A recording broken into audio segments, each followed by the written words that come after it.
पत्रकार साथीहरू, तपाईहरुसँग यसरी उपस्थित हुनुपर्दा मेरो मनमा के आइराख्यो भने आज म पनि तपाईहरुकै बीचमा भइदिएको भए र यहाँ चाहिँ अरु कोही भइदिएको भएदेखि सम्भवतः मैले लामो समय बिताएको समय सँग म तादात्म्य राख्न सक्थे जस्तो महसुस भइराखेको छ। तर बाटो परिवर्तन भयो। तपाईहरु सबैप्रति हामी आभार प्रकट गर्छौं। साथीहरूले भनिसक्नु भयो र तपाईहरु आइदिनु भयो। आज हामीले वास्तवमा विवेकशील साझा पार्टीले के गरिराखेको छ यो बीचमा, किनभने हामीले धेरै टीका टिप्पणीहरू पढ्छौं। विवेकशील साझा पार्टी कहाँ गयो, यत्रो उथलपुथल भइरहेछ राजनीतिक रूपमा, कहाँ गयो भन्ने प्रश्नहरू चाहिँ हामीले बारम्बार सामाजिक सञ्जाल र कयौं सञ्चार माध्यमहरूमा पनि पाइरहेछौँ। त्यसको उत्तर लगभग मिलनजीले दिइसक्नु भयो। हामी मौन बसेका छैनौँ, हामी काम गरिराखेको छौँ।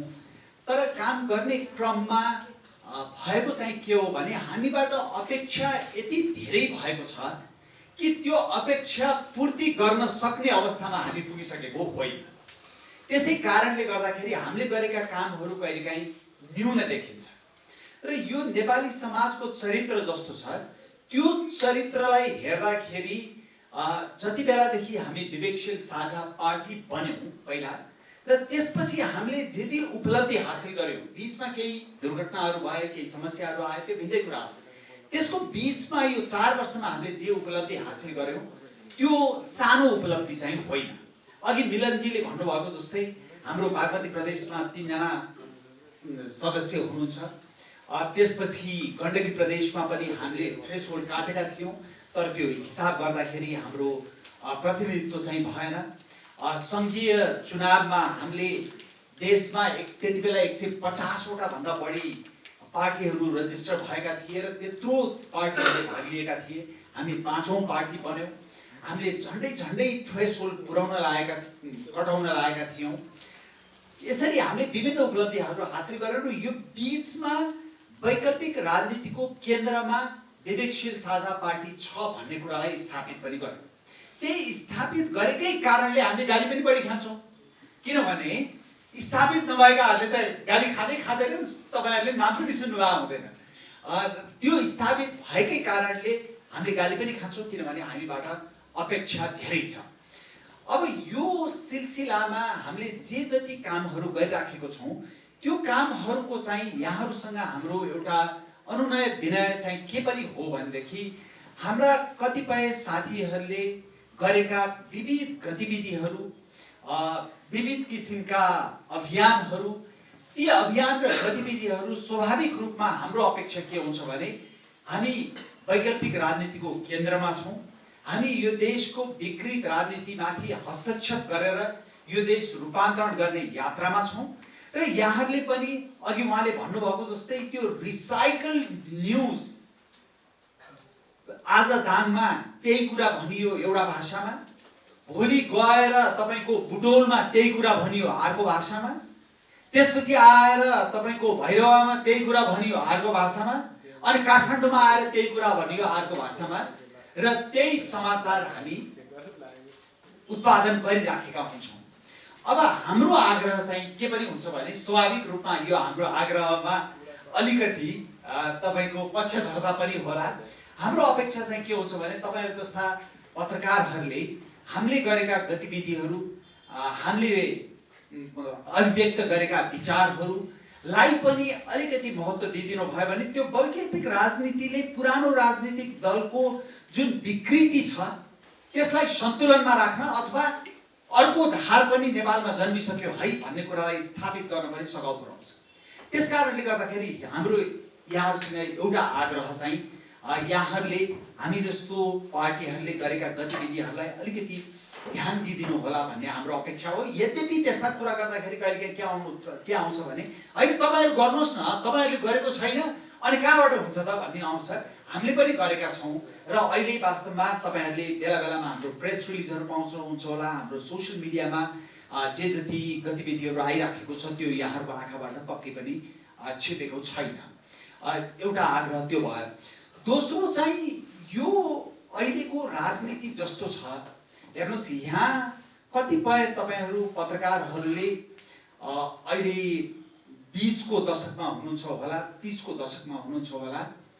तर तपाईहरुले नेपालको 70 वर्षको राजनीतिलाई हेर्नुभयो भनेदेखि 70 वर्षदेखि नेपालको राजनीतिमा निरन्तर देखिएको समस्या भनेको भ्रष्टता हो, असक्षमता हो, सुशासनको अभाव हो, दूरदर्शिताको अभाव हो।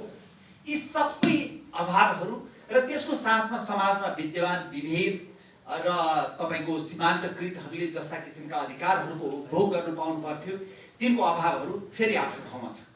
70 वर्ष भइसक्यो नेपालमा लोकतन्त्रलाई संस्थागत गर्नको लागि प्रयास भइरहेको। अहिले पनि हेर्ने हो भने लोकतन्त्र धर्मरायकै स्थितिमा हो, त्यो संस्थागत भइसकेको स्थितिमा होइन। र यो चाहिँ नेपाली राजनीतिको विडम्बना हो। नेपाल जस्तो देशमा यति लामो अवधिसम्म राजनीति बदलिनु, बारम्बार बदलिनु, 20 वर्षमा 20औं सरकार बदलिनु, तर आम नेपालीको अवस्था नबदलिनु, यो सबभन्दा दुःखद पक्ष हो।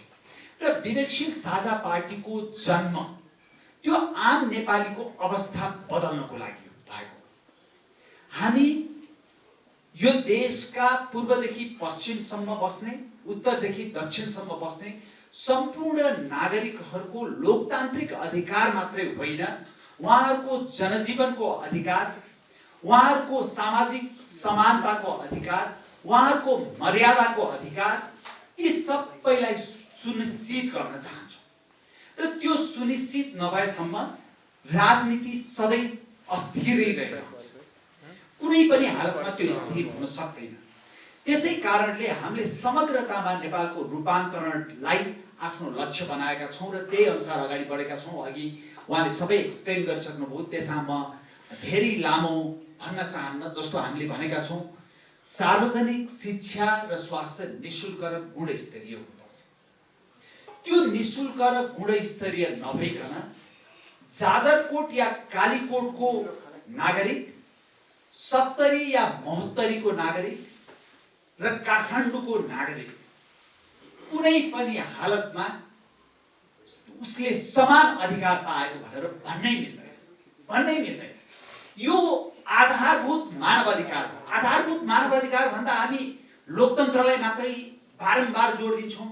लोकतन्त्र त हो, तर लोकतन्त्रभित्र आधारभूत मानवाधिकार जहाँ देशको नागरिकले कुनै पनि ठाउँमा जन्मेको आधारमा विभेद भोग्न नपरोस्, त्यसलाई सुनिश्चित गर्नै पर्छ। त्यसपछि हामीले सामाजिक सुरक्षामा जोड दिएका छौँ। सामाजिक सुरक्षामा जोड दिएको भनेको के हो भने 2 दिन अगाडि मात्रै एकजना मेरो साथीको आफन्तलाई क्यान्सर भएको रहेछ। हामी कुरा गर्दै थियौँ र महिनाको औषधि मात्रै 2 लाख रुपैयाँ पर्छ। त्यो त आफूलाई नपरुन्जेलको थाहा हुँदैन।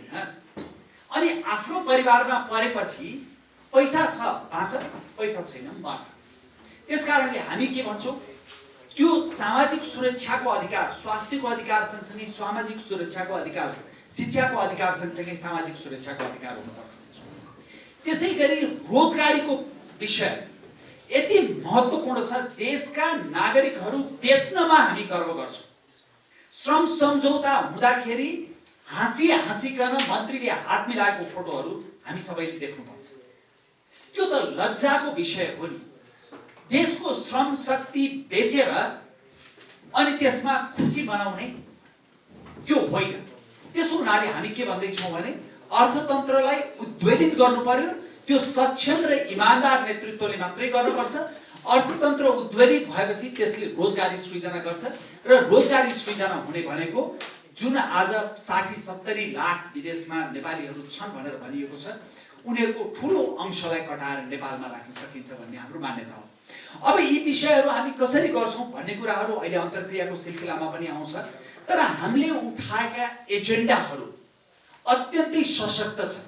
हामीले के भनेका छौं, हामीले तपाईहरु जस्ता पेशाकर्मीहरू राजनीतिक दलको छाता ओड्नु हुँदैन भनेका छौं।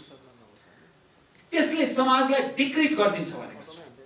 त्यसै हुनाले हामीले भनेका छौं पत्रकार, वकिल, डाक्टर, इन्जिनियर, कर्मचारी, शिक्षक, प्राध्यापकहरुको तपाईको हरेक पार्टी पछि युनियन हुनु हुँदैन भनेर भनेको छु।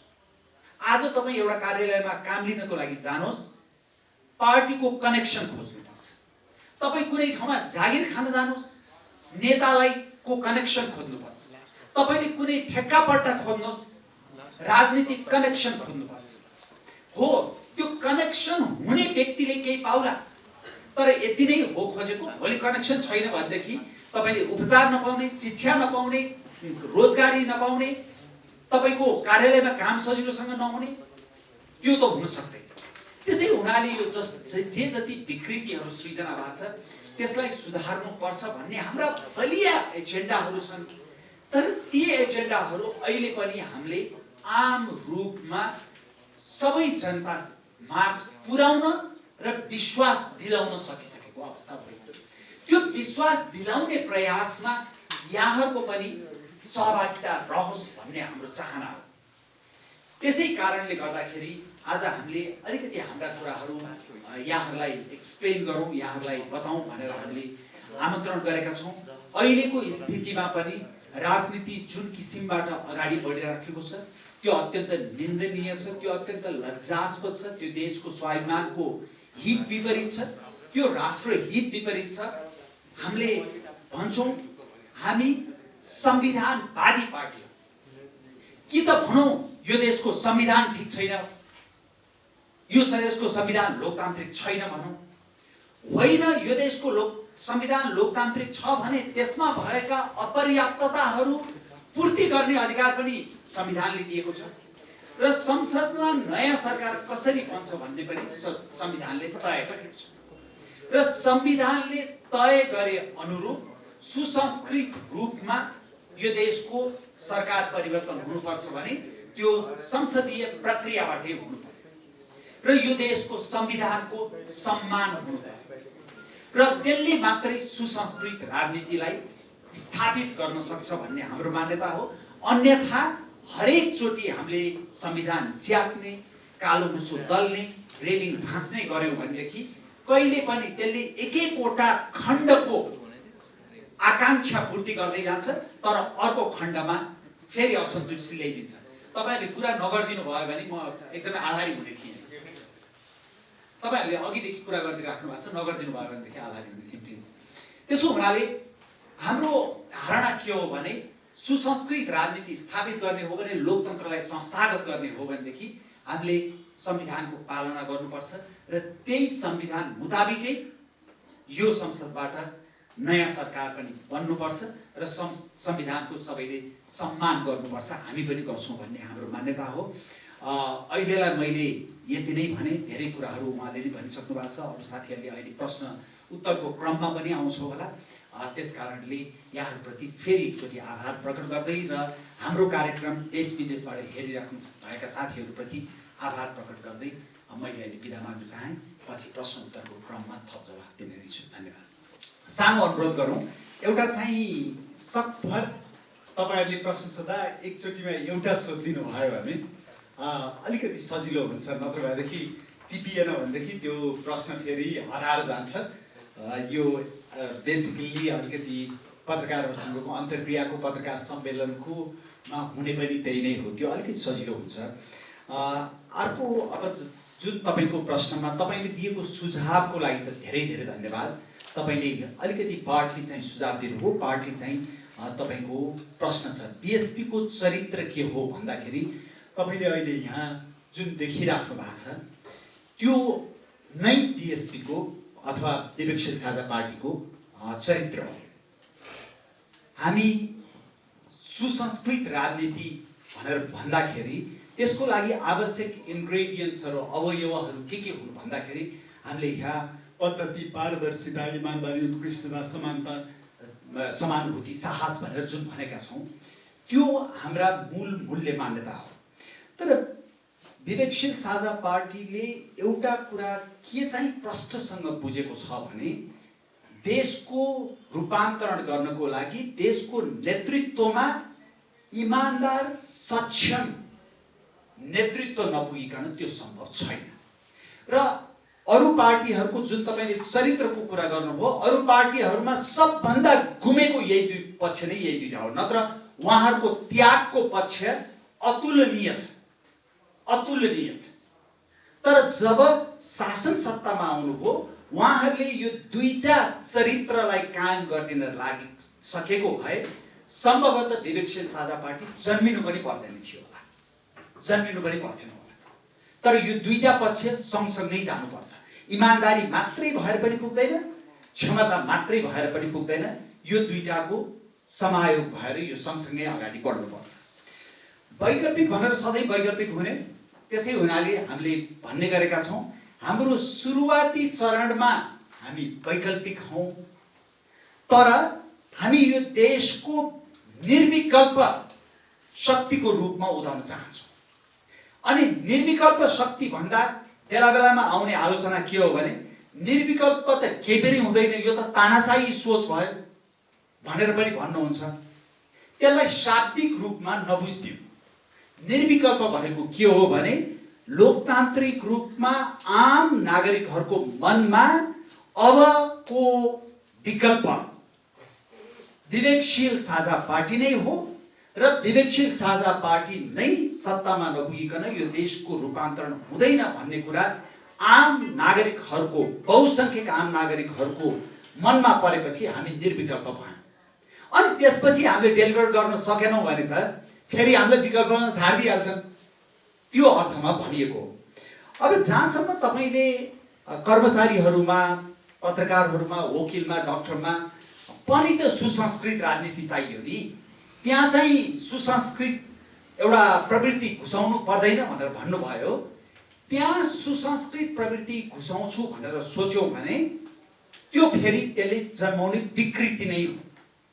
त्यो किन हो भने अहिले तपाईँहरूकै पत्रकारहरूको बीचमा यहाँ कोही उम्मेदवार बन्नुभएको साथी हुनुहुन्छ कि हुनुहुन्न मलाई थाहा छैन, तर तपाईँहरूकै बीचमा बहस अब सुरु भयो, राम्रैसँग सुरु भयो।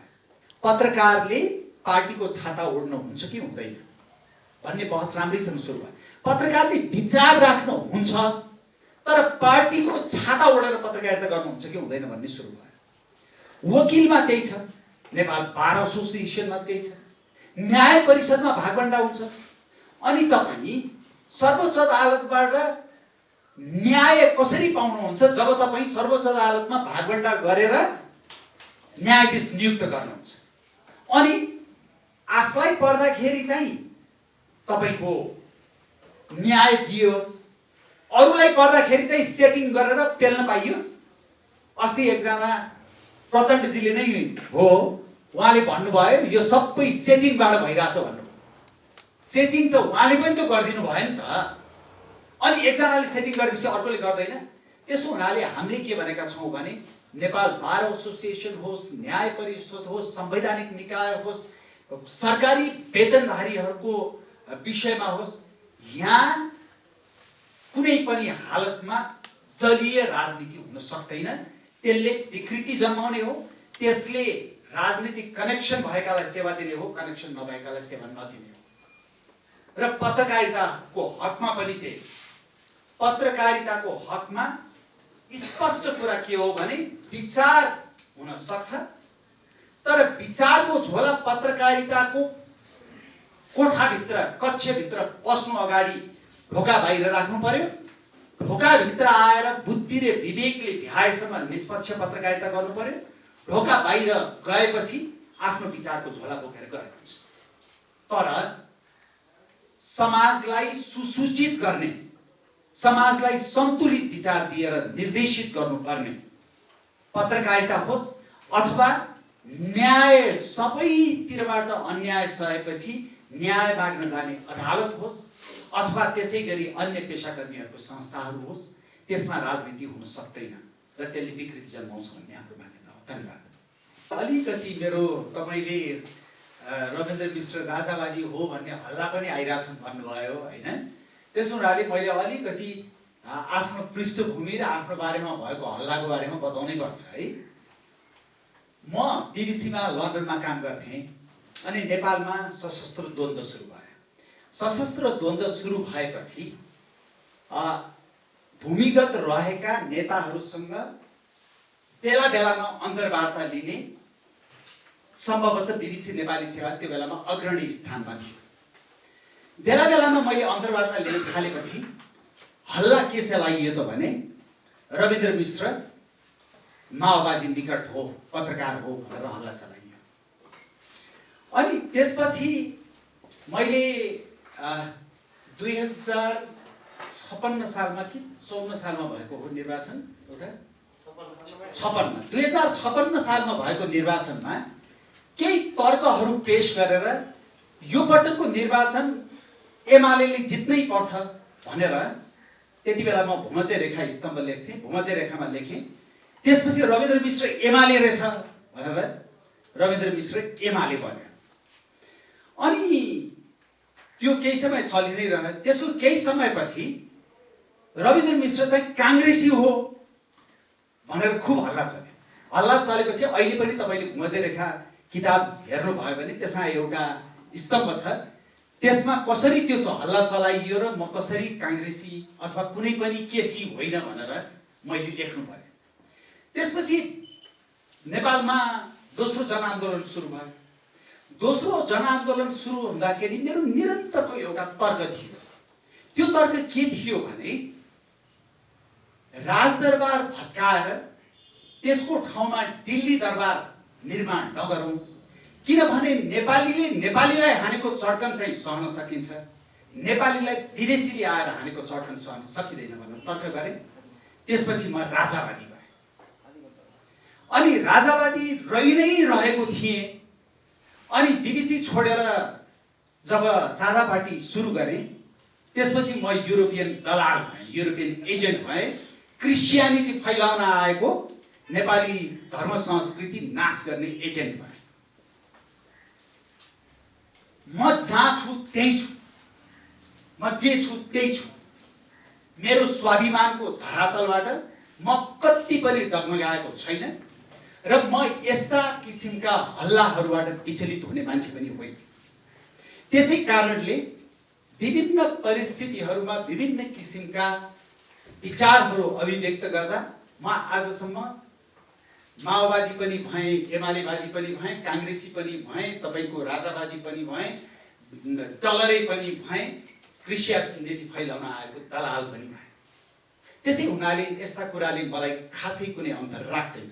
यद्यपि तपाईँले सोधेको प्रश्नको जवाफमा म के भन्न चाहन्छु भनेदेखि गएको लुम्बिनी भेलामा तत्कालीन साझा पार्टीले सङ्घीयता र धर्मनिरपेक्षताको बारेमा जनमत सङ्ग्रह हुनुपर्छ भन्ने त्यति बेला निर्णय गर्यो। त्यसपछिको परिस्थितिमा अहिले हामी दुईटा पार्टी एकीकृत पनि भइसक्यौँ। एकीकृत पार्टीको महाधिवेशन भएको छैन। त्यसै कारणले गर्दाखेरि हामीले कतिपय विषयहरूमा हामीले छलफल गर्दै अगाडि बढ्नुपर्ने अवस्था छ। त्यो त्यतिसम्म मैले तपाईँलाई भन्न सक्छु। तर त्यो बाहेक तपाईँले खोजेको जस्तो एकदम स्पष्ट उत्तर भन्नुभयो। राजनीतिमा सधैँ स्पष्ट उत्तर हुँदैन, कूटनीतिमा सधैँ स्पष्ट उत्तर हुँदैन। हामी गाउँमा गएको फोटो यसो छापिदिनुहोस् न। त्यो फोटो छापिदिनु हुन्न। अनि हाम्रो सोसियल मिडियाबाट हामीले जति राखे पनि सबै कहाँ पुग्दैन। अहिले नै तपाईँले विवेकशील साझा पार्टीको फेसबुक पेजमा गएर हेर्नुभयो भने हामी बढी सहर केन्द्रित छौँ कि हामी नेपालका दूरदराजमा पुगेका छौँ भन्ने कुरा प्रष्ट हुन्छ। अलिकति स्क्रोल गरेर तपाईँहरूले हेरिदिनुहोस् विवेकशील साझा पार्टीको फेसबुक पेज। अहिलेको हप्ता मात्रै कैलालीदेखि सल्यान प्युठानदेखि तपाईँको चितवनदेखि मकवानपुरदेखि नुवाकोटदेखि भन्दै जानुहोस्, झापादेखि यो गएको 4-5 दिन 6-7 दिनको हाम्रा गतिविधि भएका केन्द्रहरू। त्यसो हुनाले हामी सहर केन्द्रित छैनौँ। हामी काठमाडौँमा हाम्रो केन्द्रीय कार्यालय छ, तर हामीलाई के थाहा छ भने यो देशभरि नफैलिकन हामी यो देशको रूपान्तरण गर्न सक्दैनौँ भन्नेमा हामी प्रष्ट छौँ। र हाम्रो चाहिँ आग्रह के हो भनेदेखि हामीलाई यस्तो किसिमको आरोप लाग्छ भने त्यो आरोप होइन, वास्तवमा विवेकशील साझा पार्टी त्यस्तो छैन भनेर तपाईँहरूले पनि अलिकति सहयोग गरिदिनु। वास्तवमा हामीले आग्रह नै गर्नुपर्ने हुन्छ। हामीलाई यो आरोप असाध्यै बढी लाग्ने गरेको छ। धन्यवाद शरदजी। यहाँ उपस्थित हुनुभएका सम्पूर्ण सञ्चारकर्मी साथीहरूलाई नमस्ते र विवेकशील साझा पार्टीको कार्यालयमा यहाँलाई स्वागत छ।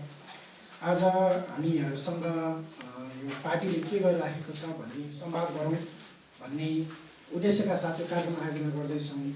यो के लाग्यो भने तपाईँहरूलाई पनि यो 6-7 महिना यता त्यही केपी ओली, त्यही प्रचण्ड, त्यही झगडा, त्यही बाबाटार, खुमलटार रिपोर्टिङ गर्दा देख्दा अल्छी लाग्यो होला, बोर लाग्यो होला, तपाईँलाई अलिकति रिफ्रेस हुन्छ।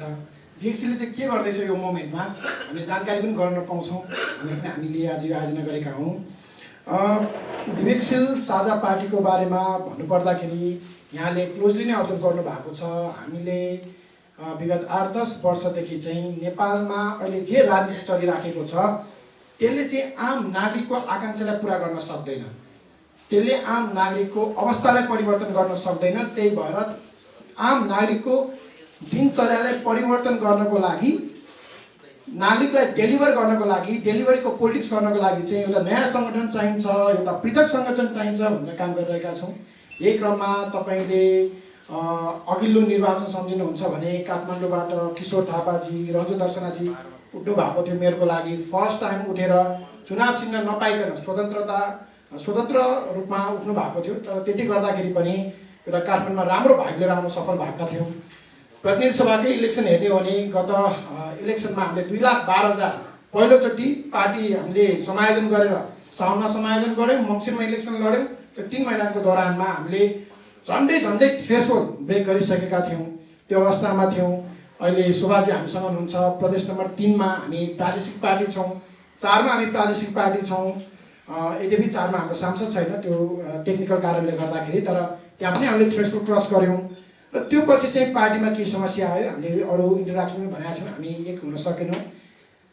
त्यही दौरानमा हामीले धेरै कुरा सिक्ने मौका पायौँ, पार्टीलाई अझै बुझ्ने, नेतृत्वलाई बुझ्ने, पार्टीलाई सम्हाल्ने मौका पायौँ। र हामी फेरि 23 महिनापछि चाहिँ हामीले जे गल्ती गरेका थियौँ त्यसलाई सच्याउँदै एक भएर विगत 4 महिनादेखि हामी विवेकशील साझा पार्टीलाई पुनः जुन 2074 सालमा यहाँले माया गर्नुभएको थियो, सद्भाव प्रकट गर्नुभएको थियो, त्यही अवस्थामा त्यसलाई नै निरन्तरता दिँदै अगाडि बढिरहेका छौँ।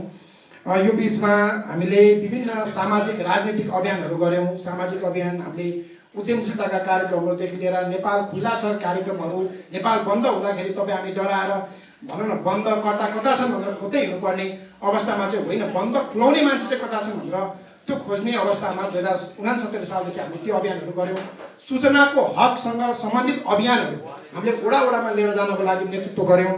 त्यो सँगसँगै हामीले यो स्वास्थ्य र शिक्षा सम्बन्धी डक्टर गोविन्द केसीले अभियानहरू गरिराख्दाखेरि अथवा विवेकशील साझाले आफ्नै अभियानहरू गरिराख्दाखेरि त्यहाँ नेतृत्वदायी भूमिका खेलेर नेपालको एजेन्डा चाहिँ स्वास्थ्य र शिक्षा हो है भनेर सडकबाट एउटा सन्देश दिन सफल भएका छौँ। यो लड्दै उड्दै फेरि उड्दै अहिले हामी एउटा कुन अवस्थामा पुगेका छौँ भने साङ्गठनिक रूपबाट हामी चाहिँ एउटा तहको म्याच्युरिटीमा, हुन त म्याच्योर कहिले पनि भएन होला, सङ्गठन पनि हुँदैन, व्यक्ति पनि हुँदैन, तर एउटा तहको म्याच्युरिटीमा चाहिँ हामी पुग्यौँ। र यो स्टेजबाट अब यो देशको वैकल्पिक राजनीतिलाई अहिले जे गलत भइरहेछ त्यसलाई चाहिँ नेतृत्व गर्न हामी सक्षम भयौँ है भने त्यो कन्फिडेन्समा चाहिँ हामी पुगेका छौँ। हामी नीतिगत हिसाबबाट क्लियर हुँदैछौँ।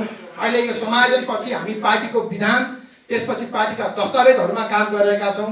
निकट भविष्यमा छिट्टै नै हामीले घोषणापत्रमै लेखिसकेका छौँ। हामी महाधिवेशन गर्दैछौँ, पार्टीको पहिलो महाधिवेशन, 71 महाधिवेशन गर्दैछौँ। हामी पार्टीलाई अझै बढी साङ्गठनिक रूपमा, आन्तरिक रूपमा लोकतान्त्रिक पार्टी बनाउनको लागि चाहिँ हामी त्यहाँ कसरत गर्दैछौँ। त्यो सँगसँगै पार्टीका नीतिहरूमा क्ल्यारिटी लिएर आउनको लागि हाम्रा विभिन्न विभागहरूले काम गरिराख्नु भएको छ। र त्यो सँगसँगै हामीले चाहिँ अर्को के भन्ने गरेका छौँ भने नेपाल परिवर्तनको लागि एउटा पार्टी मात्र परिवर्तन भएर हुँदैन, आम नागरिक पनि परिवर्तन हुनुपर्छ। नागरिकलाई कसरी विवेकशील बनाउने भनेर जुन तपाईँले सडकमा विभिन्न अभियानहरू देख्नुहुन्छ, हामी जिम्मेवार नागरिक बनाउनको लागि विभिन्न अभियानहरू लिएर, अहिले मसँग समय छोटो छ, अहिलेको अन्तर्क्रियामा अझै विस्तृतमा तपाईँहरूसँग छलफल गर्ने नै छु, तर सडक अभियानहरू लिएर नागरिकलाई जागरण कसरी गर्ने भन्ने खालका अभियानहरू गरेर अगाडि बढिरहेका छौँ। त्यस सँगसँगै एउटा समाजलाई चाहिँ कसरी उत्पादनशील र उद्यमशील बनाउने भन्ने खालका कार्यक्रमहरू लिएर अगाडि बढिरहेका छौँ। होइन, सरकार चाहिँ साह्रै नै शासक प्रवृत्तिको भयो, यसलाई सेवक प्रवृत्तिमा कसरी ढाल्ने भनेर त्यो अभियानहरू लिएर अगाडि बढिरहेका छौँ। र राज्यलाई चाहिँ कल्याणकारी चरित्र बनाउनलाई चाहिँ के चाहिन्छ भनेर देशैभरि बहस चलाउन हामी सफल भइरहेका छौँ भन्ने आभास भएको छ। र यो सँगै मैले यहाँहरूसँग राख्नुपर्ने, हामीले यो जसरी पार्टी सुरु गऱ्यौँ हामी एकदमै व्यवस्थालाई उलटपुलट बनाउँछौँ भनेर हामीले पार्टी सुरु गरेका होइनौँ। हामी आम नागरिकको अवस्थालाई परिवर्तन गर्छौँ। यद्यपि त्यहाँ हामीले छलफल गर्नुपर्ने केही शासकीय स्वरूपका कुराहरू छन्, निर्वाचन प्रणालीमा हामीले सुधार गर्नुपर्ने धेरै कुराहरू छ, राइट टु रिजेक्टका कुराहरू छन्, राइट टु रिकलका कुराहरू छन्। स्थानीय तहमा अहिले तपाईँको संसदमा रहेका पार्टीहरू बाहेक अरूले चुनाव छिर्न पाउँदैन। जस्तै अहिले संसदमा 4 पार्टी छ, एमाले, माओवादी, काङ्ग्रेस र जसपा। उहाँहरू बाहेक अरूले चुनाव छिर्न पाउँदैन। त्यो चाहिँ चुनावमा उठिसकेपछि सबै पार्टीहरूले चुनाव छिर्न पाउनुपर्छ। त्यो चाहिँ ठुलो फ्ल हो है लोकतन्त्रको भनेर लागि परेका छौँ। सहभागितामूलक लोकतन्त्र भनेर अगाडि बढिरहेका छौँ, काम गरिरहेका छौँ।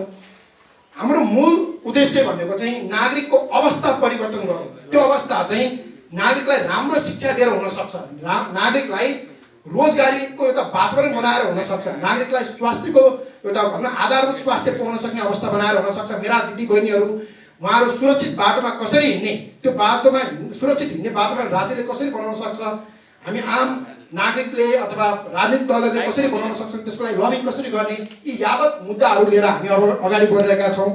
र साथीहरू, म एउटा आशावादी के छु भने अहिले जसरी हामीले हाम्रा विचारहरू फैलाइरहेका छौँ त्यो चाहिँ एकदमै राइट ट्र्याकमा छ। कहिले कहिले हामीलाई अलिकति छिटो भइदियोस् जस्तो लाग्छ, तर अर्ग्यानिक ग्रोथ अलिकति समय लाग्छ।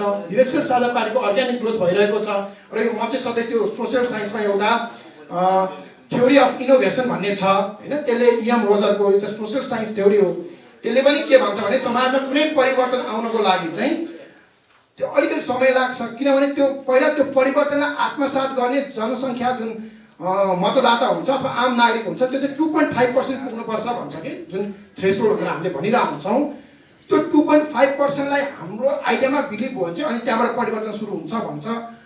मलाई पनि एउटा विश्वास के छ भने हामी त्यहाँ लगभग पुग्ने चरणमा छौँ। अब आगामी निर्वाचनमा हामी त्यो थ्रेसहोल्ड क्रस गरेर हामीले भनेको भ्याल्युज र हामीले भनेको पोलिटिक्सलाई चाहिँ आम नागरिक माझ लिएर जान हामी सफल हुन्छौँ। त्यो सँगसँगै मलाई अर्को एउटा ठुलो विश्वास के छ भने अहिले यो देशको जनसङ्ख्या, मैले बारम्बार भन्छु, यो यतिकै भने होइन, यो बिलिभै भएर भने हो, नयाँ पुस्तामा बिलिभ गरेर भने हो। देशको अहिले मिडियन एज आधा जनसङ्ख्या 24 वर्ष मुनि छ, जुन चाहिँ काङ्ग्रेस, एमाले अथवा पुरानो राजनीतिको दास होइन। जुन दास बनाउन खोजिएको छ उहाँहरू दास होइन, उहाँहरू स्वतन्त्र हुनुहुन्छ। उहाँले विवेक प्रयोग गरेर आगामी निर्वाचनमा मतदान हाल्नुहुन्छ र त्यो ब्यालेट क्रान्ति अबको नयाँ पुस्ताले गर्छ भन्ने विश्वास छ। त्यो सँगसँगै राज्यले एउटा अवसर दिन नसकेर 70 लाख हाराहारी 70 लाख नेपालीहरू जो विदेशमा गएर बस्नु परेको छ, एउटा बाध्यकारी अवस्था उहाँहरूलाई छ। उहाँहरूले गाउँमा नेताहरूले के भनेका थिए, विकास भने के हो भनेर एउटा गाउँमा बसेको मान्छेले चाहिँ रोजगारीकै सिलसिलामा अथवा पढाइको सिलसिलामा विदेश जाँदाखेरि चाहिँ विकास भने के हो, समृद्धि भने के हो, परिवर्तन भने के हो भनेर देख्ने अवसर पाउनु भएको छ। र उहाँहरू छिट्टै नेपाल फर्किँदै हुनुहुन्छ, अर्को क्रान्ति बोकेर उहाँहरू नेपाल फर्किनुहुन्छ, अर्को एउटा क्रान्ति गर्नुहुन्छ भन्ने विश्वास छ। र अर्को यो सँगसँगै एउटा प्रविधिको युग हो। अब कसैले कसैलाई झुक्याएर यो युगमा चाहिँ तपाईँको सफल हुनेवाला छैन, किनभने यो मेरा आफन्तहरू, मेरा फुपू दिदीहरू, काकीहरू जो गाउँमा बस्नुहुन्छ अहिले पनि उहाँले मोबाइलमा, फेसबुकमा, ट्विटरमा, टिकटकमा उहाँले हेरेर चाहिँ अहिले कुन नेताले के बोल्यो भनेर देखिराख्नु भएको छ। हिजोको दिनमा थिएन होला, त्यति पहुँच थिएन होला, आजको दिनमा छ। र केपी ओलीजीको अथवा प्रचण्डजीको पुस 16 गतेको अथवा 17 गतेको जुन पानी जहाज आउँछ टिकट काट्नुहोस् भन्ने कुराहरूदेखि लिएर कसले सही बोलेको छ र कसले झुट बोलिरहेछ भन्ने कुरा चाहिँ अब आम नागरिकले बुझ्ने पनि छ। मैले एकमा भने अब यो त नयाँ पुस्ताले क्रान्ति गर्दैछ, विदेशमा रहेका 70 लाख नेपालीहरूले क्रान्ति गर्दैछन् र सूचनाको जुन यो पहुँच छ त्यसले गर्दाखेरि चाहिँ आम मेरा दिदी बहिनीहरू, दाजुभाइहरू जो अलिकति टाढा हुनुहुन्थ्यो, आफ्नो विवेक चाहिँ अरूमा भर पर्ने थियो, त्यो हिसाबबाट उहाँले क्रान्तिको लागि गर्नुहुन्छ। त्यही भएर आदरणीय सञ्चारकर्मी साथीहरू, विवेकशील साझा पार्टी प्रोग्रेसिभ पार्टी हो। विवेकशील साझा पार्टी हिजोको दिनका आन्दोलनहरूका उपलब्धिलाई रक्षा गर्दै अगाडि बढ्ने पार्टी हो र विवेकशील साझा पार्टी संविधानवादलाई मानेर अगाडि बढ्ने पार्टी हो। यो युवाहरूको पार्टी हो, यो महिलाहरूको पार्टी हो, सीमान्तकृत वर्गको पार्टी हो। हामीले सबै नेपालीको जीवनमा परिवर्तन लिएर आउने पार्टी बनाउन खोज्दैछौँ। अब आगामी प्रश्नहरू यहाँका के छन् भने अहिले अन्तर्क्रिया कार्यक्रममा म दिनेछु, तर आइदिनु भयो, हाम्रो कुरा सुन्नुभयो र यो अन्तर्क्रियामा सामेल भइदिनु भयो। म व्यक्तिगत रूपमा र विवेकशील साझा पार्टीको तर्फबाट यहाँलाई धन्यवाद दिन चाहन्छु। Thank you so much. धन्यवाद एकेजी। एकता महाधिवेशनको बारेमा भनेर भन्नुभयो, हामीले एकीकरण घोषणापत्रमा लेखेका छौँ 6 महिनाभित्रमा एकता महाधिवेशन गर्ने भनेर भनेका छौँ। त्यसको करिब हामीले 4 महिना पुरा गरेका छौँ र अहिले चाहिँ हामी एकता महाधिवेशनतर्फ नै काम गरिरहेका छौँ। जस्तै विभिन्न प्रदेशका समितिहरू समायोजन सकेका छौँ। अहिले जिल्लाका समितिहरू समायोजन हुँदैछ। आङ्गिक सङ्गठनहरूका समायोजनहरू हामीले लगभग सकेका छौँ। त्यो सँगसँगै यो विधानको समायोजन, महाधिवेशनमा जाने विधानको, त्यो पनि हाम्रो कार्यदलले बनाएर पेस गरिसकेको छ।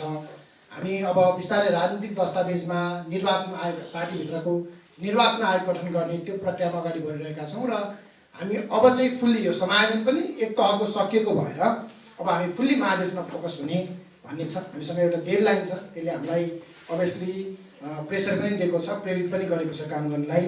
त्यही भएर विधानको केसमा, नीतिको केसमा, सङ्गठनको केसमा निर्वाचन आयोग जुन आन्तरिक रूपमा बनाउनु पर्ने छ त्यसमा चाहिँ हामी काम गरिरहेछौँ। एउटा कुरा त्यो हो। अर्को जुन तपाईँले केपी ओलीजीको बारेमा भन्नुभयो, केपी ओलीजी हामीले जुन उहाँले संसद विघटन गर्नुभयो त्यही दिन समग्र नेपालमा सबैभन्दा पहिला प्रतिक्रिया दिने पार्टी हाम्रो प्रवक्ताजी यतै हुनुहुन्छ। हामीले प्रेस रिलिज नै गरेर केपी ओलीले जे गर्नुभयो यो संवैधानिक कु गर्नुभयो भनेर हामीले स्पष्ट रूपमा भनेका छौँ। प्रेस रिलिज मात्र होइन, त्यही दिन हामी बालाटारमा गएर हामीले त्यसको प्रतिवाद गरेका छौँ, विरोध गरेका छौँ। त्यो सँगसँगै अदालतको घोषणा भइराख्दाखेरि पनि हामी अदालतले निर्णय गरिराख्दाखेरि हामी रत्न पार्कमा क्याम्पेन गरिरहेका थियौँ। यसको एगेन्स्टमा हामीले हाम्रो पार्टीको सङ्गठन क्षमता अनुसार देशैभरि जहाँ जहाँ जस्तो छ सङ्गठन त्यही अनुसार हामीले विरोध कार्यक्रमहरू गऱ्यौँ। हामी यसमा स्पष्ट छौँ र हामीले अब एकदमै पार्टीगत हिसाबबाट त्यो हामी संसदमा नभएर, माथि प्रतिनिधि सभामा नभएर स्टेटमेन्ट त निकालेका छैनौँ। तर राजनीतिमा नैतिकताको एकदमै ठुलो भूमिका हुन्छ। केपी ओलीजीले जे गर्नुभयो त्यो अनुसार चाहिँ उहाँले सरकारको नेतृत्व गर्ने नैतिकता गुमाइसक्नु भयो र उहाँले अब नैतिक हिसाबमा राजनीतिमा नयाँ सरकार बन्ने बाटो खुला गरिदिनुपर्छ र त्यो सँगसँगै यदि नयाँ सरकार नबन्ने अवस्था, यो 1-1.5 महिना अदालतको फैसलापछिको अवस्था हेर्ने हो भने पनि नबन्ने अवस्था अथवा फेरि त्यस्तै बन्ने अवस्था हो भने संविधानको धारा अनुसार त्योभन्दा बाहिर गएर कसैले सनक्क भर्ना चाहिँ गर्न पाएन। तर संविधानमा टेकेर यदि मध्यावधि निर्वाचन हुन्छ भने विवेकशील साझा पार्टी त्यो निर्वाचन फेस गर्न र हाम्रो एजेन्डा बोकेर त्यो निर्वाचनमा राम्रो गर्नलाई चाहिँ हामी तयार छौँ। मैले यो पनि राख्न चाहेँ। र अब चाहिँ हामीले यसरी भन्ने भन्दा पनि केपी ओलीजीले नै राजीनामा दिएर मार्ग प्रशस्त गरिदिने, त्यो चाहिँ अब बेला पनि, त्यो पनि बेला त गुज्रिसक्यो, तैपनि अझै पनि त्यो ठाउँ कहीँ कतै छ भने केपी ओलीजीले गर्नुपर्छ भन्ने लाग्छ।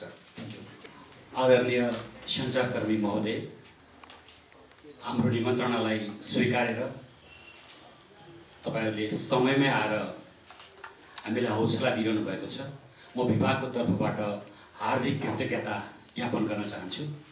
विवेकशील साझा पार्टीले विकास, सुशासन, समृद्धि, सामाजिक न्याय, स्वाभिमान र राष्ट्रिय समृद्धिको यात्रामा आफ्नो प्रमुख सहयात्रीको रूपमा नेपालको मिडियालाई नै लिएको छ। हामीले जुन पहल गरिरहेका छौँ, जुन आँट गरिरहेका छौँ, जे अभ्यास गरिरहेका छौँ, त्यसको सबैभन्दा नजिकबाट निहालेर हामीलाई खबरदारी पनि गर्ने, माया पनि गर्ने, सहयात्रा सँगसँगै गर्ने यो मिडिया साँच्चै राष्ट्रिय समृद्धिको यात्राको लागि एउटा विशिष्ट क्षेत्र हो। त्यही विशिष्ट क्षेत्रलाई हामीले पटक पटक हाम्रो औकात अनुसारले, हाम्रो क्षेत्र अनुसारले, हाम्रो गतिविधि अनुसारले हामीले पटक पटक आग्रह, अनुरोध, शुभेच्छा, सहयोगको हात फैलाइ नै रहेका छौँ कि राष्ट्रिय राजनीतिमा बिहानदेखि बेलुकैसम्म विकृति, विसङ्गतिको समाचार छोडेर तपाईँहरूले जुन एउटा विश्वास, एउटा आशा, एउटा भरभराउँदो उदाउँदो पार्टीको गतिविधिलाई निहालिरहनु भएको छ। हामीले गरेका साना गतिविधिलाई पनि माया गरेर, सम्मान गरेर यो असल नियतका साथ उदाउँदो पार्टी हो, उहाँहरूलाई सहयोग गर्न पाए यो देशको कायापलट गर्न सहयोग हुन्छ भन्ने तपाईँको शुभेच्छा, सहयोगको हामी साँच्चै ऋणी छौँ। आदरणीय सञ्चारकर्मी साथीहरू, तपाईँहरूलाई यो विवेकशील साझा पार्टीको प्रेक्षालयमा स्वागत गर्दै खास गरेर पार्टी प्रवक्ता श्री शरदराज पाठकले भने जस्तै बिचमा कोभिडका कारणले पार्टी एकीकरण पछाडि आन्तरिक समायोजन र हाम्रो आन्तरिक व्यवस्थापनका कारणले यो विवेकशील साझा पार्टी जहिले आशा भरोसा बाहिर लिएर आइरहेको थियो, यो बिचमा के गरिरहेको छ भन्ने जस्तो तपाईँहरूलाई लाग्न सक्छ। हामीले धेरै काम गरेका छौँ। हाम्रा आदरणीय अध्यक्ष समादरणीय संयोजकज्यूले आफ्ना रणनीतिक महत्त्वका कुराहरू, सफलताका कुराहरू, भावी योजनाहरू तपाईँहरू माझ राख्नु हुने नै छ। फेरि पनि हाम्रो निमन्त्रणालाई स्वीकार गर्दै यो विशिष्ट अवस्थामा खास गरेर नेपालका पत्रकारहरू अहिले चुनावी माहौलमा हुनुहुन्छ। यो कार्यक्रम कस्तो होला भनेर हामी 5-6जना साथी त गेटमै अघिदेखि नै बसिरहेका थियौँ कि अब कार्यक्रम त बोलाइयो, पछि पठाइदिनुहोस् होला भन्ने रिलिज बनाएर पठाइदिनुहोस् पनि भन्ने स्थिति आउन सक्छ। तर यो कार्यक्रमको विशिष्टतालाई मध्यनजर गरेर हामीले अध्यक्ष र संयोजक समेतलाई आमन्त्रण गरेर हाम्रो आगामी कार्यदिशा, रणनीति र खास गरेर विवेकशील साझा अहिलेको राजनीतिक परिदृश्यमा के अडान राख्छ, आफ्नो स्पष्टता के हो, आफ्नो योजना के हो, अब कसरी बढ्दैछ र कलकलाउँदो पार्टी, भरभराउँदो पार्टी, आशलाग्दो पार्टीको गतिविधि के हुँदैछ भनेर राख्नु नै हुनेछ। फेरि पनि तपाईँहरूलाई आफ्नै कार्यालयमा स्वागत गर्न पाउँदा कृतज्ञता व्यक्त गर्न चाहन्छु। तपाईँहरू हाम्रो सहयात्री हो, सदा खबरदारी हो। तपाईँहरूसँग हामी सदा साथ, सहयोग, सद्भाव र सँगसँगै हिँड्ने विश्वास व्यक्त गर्दै यहाँहरूलाई पुनः फेरि स्वागत गर्न चाहन्छु। धन्यवाद।